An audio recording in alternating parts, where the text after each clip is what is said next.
안녕하세요. 온라인 체육 수업 8차시 시작하겠습니다. 자, 오늘은 건강과 체력 관리 타바타 트레이닝 3차시를 진행하겠습니다. 자, 먼저 질환의 종류에 대해서 알아볼까요? 질환의 종류는 다양하지만 그 발병 원인이 외부에서 옮겨진 것인지 본인에게 있는 것인지를 중심으로 감염성 질환과 비감염성 질환으로 나눌 수 있습니다. 감염성 질환이란 감염을 가진 병원체가 사람이나 동물에게 전해지면서 발생을 하는 거고요.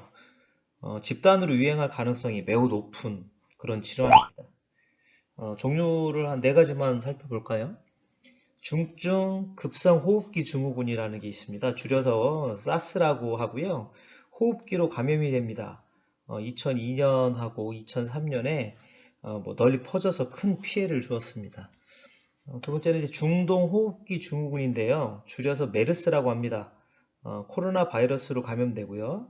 중동 지역에서 집중 발생하다가 2015년에 우리나라에도 감염자가 발생했습니다.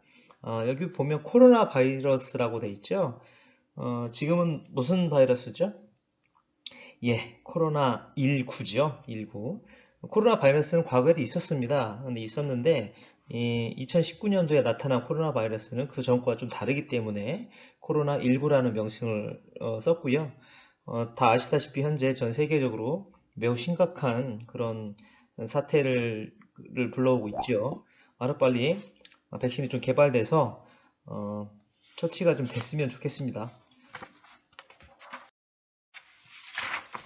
그리고 이제 신종 인플루엔자라고 합니다. 많이 들어보셨죠? A형 인플루엔자 바이러스가 변이를 일으켜서 생긴 바이러스로 감염됩니다.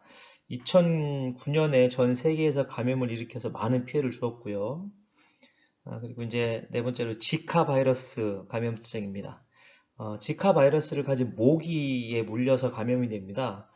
증상으로는 뇌의 크기가 지나치게 작은 소두증, 그러니까 뇌가 아주 작은 거죠. 그런 신생아 출산의 원인으로 또 알려져 있습니다. 2015년에는 중남미를 중심으로 확산되었고요. 2016년 리우올림픽, 그때 전 세계 사람들한테 관심을 끌게 됐습니다. 감염병 질환 예방법에 대해서 한번 보겠습니다. 기본적으로 면역력이 좀 강화가 돼야 되겠죠. 그리고 이제 감염 경로를 또 차단시켜야 되겠고요. 병원체를 빠르게 제거를 해야 됩니다. 면역력 강화는 4가지로 좀 나눌 수가 있는데요. 계획을 세워서 운동을 하는 게 좋습니다. 운동을 해서 면역력을 키울 수 있죠. 충분한 휴식을 취하고요. 적절한 시기에 예방 접종을 하는 것도 좋습니다.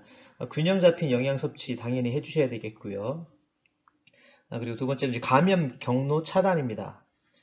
자주 양치질 하는 것도 괜찮고요.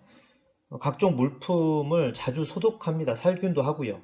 그 다음에 감염병 유행 시 마스크 착용하기, 그 다음에 깨끗하게 손 씻기인데 이거는 지금 우리가 잘 하고 있죠. 마스크도 뭐 거의 품귀가 돼서 없을 지경으로 지금 하고 있고, 대부분의 사람들이 지금 마스크를 다 쓰고 다니는데 굉장히 좀 뭐 호흡적으로도 어려움이 좀 있긴 하죠. 그렇지만 이제 나의 건강과 다른 사람의 건강을 위해서 반드시 외출할 때는 마스크를 착용하시고요. 그리고 이제 병원체를 제거하는 겁니다. 감염 경로를 차단해야 되겠죠. 그다음에 지역사회 규모의 살균 작업.